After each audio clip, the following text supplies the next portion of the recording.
brought you by Silver Pumps and Motors. Top quality और consistent performance के लिए सिर्फ सिल्वर पंप्स नाम याद रखना. మళ్లీ రావాలంటూ కేటీఆర్ ని పిలుస్తోంది ఏసీబీ. ఫార్ములా ఈ రేస్ కేసులో విచారణ మిగిలే ఉంది. మళ్లీ మొదలెద్దామా అంటూ నోటీసులు ఇచ్చింది.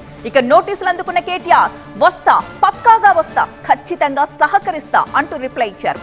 విదేశాలకు వెళ్ళొచ్చాక వివరంగా మాట్లాడుకుందామన్నారు.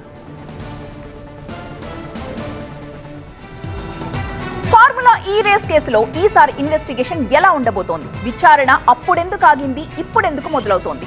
గ్యాప్ వచ్చిందా, కావాలని ఇచ్చారా? అసలు నోటీసుల్ని బీఆర్ఎస్ ఎలా చూస్తోంది? తెలంగాణ పాలిటిక్స్ లో కాకరేపిన ఫార్ములా ఈ కార్ రేస్ కేసులో కీలక పరిణామం చోటు చేసుకుంది. మరోసారి విచారణ కంటూ బీఆర్ఎస్ వర్కింగ్ ప్రెసిడెంట్ కేటీఆర్ కు ఏసీబీ నోటీసులు ఇవ్వడం హాట్ టాపిక్ గా మారింది. రేపు విచారణకు రావాలంటూ ఏసీబీ ఆదేశించింది. వస్తా, విచారణకు సహకరిస్తా, కానీ మీరిచ్చిన టైంకి కాదు, విదేశాలకు వెళ్లి తిరిగొచ్చాక విచారణకు వస్తానంటూ ఏసీబీకి రిప్లై ఇచ్చారు కేటీఆర్. అయితే ఓకే, విదేశీ పర్యటన తర్వాతే అభి చిన్న కన్ఫ్యూజన్, ఫ్లాట్ కొనాలా సైట్ కొనాలా? కన్ఫ్యూజన్ ఎందుకు, ఒక రియల్ ఎస్టేట్ ఎక్స్పర్ట్ తో మాట్లాడు. ఎలా? బాస్ వాలా బీ ద బాస్. విచారణ మొదలు పెడదామంటూ ఏసీబీ కూడా అంగీకరించింది. మొన్ననే విదేశీ టూర్ ఫిక్స్ చేసుకున్నారు KTR.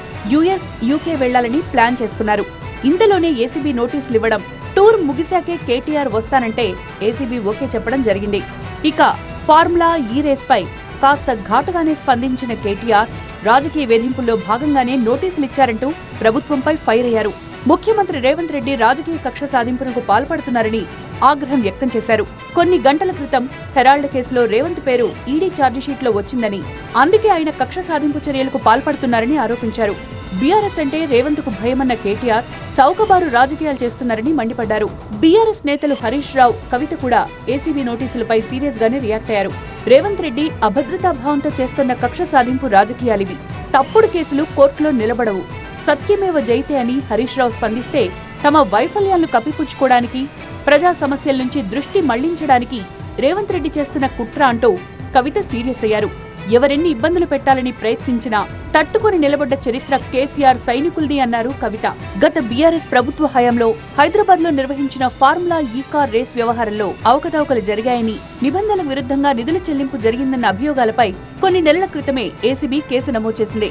BRS working president KTR, IAS అధికారి అరవింద్ కుమార్, హెచ్ఎండిఏ మాజీ చీఫ్ ఇంజనీర్ బిఎల్ఎన్ రెడ్డిని ఈ కేసులో ఏసీబీ నిందితులుగా చేర్చింది.